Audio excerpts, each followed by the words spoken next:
എന്നെ കേൾക്കുന്ന വ്യക്തികളോട് ഞാനൊരു ചോദ്യം ചോദിക്കുക. നിങ്ങൾ പ്രാപിച്ചത് സ്വർഗത്തിലെ ജീവനാണോ? 2-3 മണിക്കൂർ ദേവാലയത്തിൽ കയറി ആരാധിക്കുമ്പോൾ ലഭിക്കുന്നതല്ല സ്വർഗത്തിലെ ജീവനെന്ന് പറയുന്നത്. പകരം സ്ഥിരമായി ദൈവവുമായിട്ടൊരു ബന്ധം സ്ഥാപിക്കുമ്പോൾ മാത്രമേ സ്വർഗത്തിലെ ജീവൻ ലഭിക്കുകയുള്ളൂ. പൗലോസ് എന്നൊരു വ്യക്തി ഉണ്ടായിരുന്നു.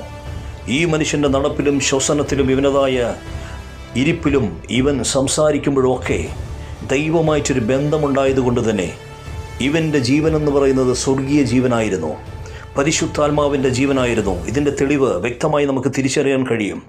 മെലിത്താ ദ്വീപിലേക്ക് ചാടിക്കയറിയ ഈ മനുഷ്യൻ്റെ കയ്യിൽ ഒരു അണലി കടിക്കുകയും അണലി കടിയേറ്റ ഈ മനുഷ്യൻ്റെ മരണത്തെ നോക്കിക്കൊണ്ട് അവിടുത്തെ അന്ത്യവാസികൾ ഇരിക്കുകയും ചെയ്യുക. അല്പനേരം കഴിഞ്ഞിട്ടും ഈ മനുഷ്യൻ മരിക്കാതിരുന്നപ്പോൾ ഇവർക്ക് മനസ്സിലായി ഇവനിൽ കൂടി സഞ്ചരിക്കുന്നത് രക്തമാകുന്ന ഒരു ജീവനല്ല, പകരം ആത്മാവാകുന്നൊരു ജീവനാണെന്ന് ഇവർക്ക് മനസ്സിലായി.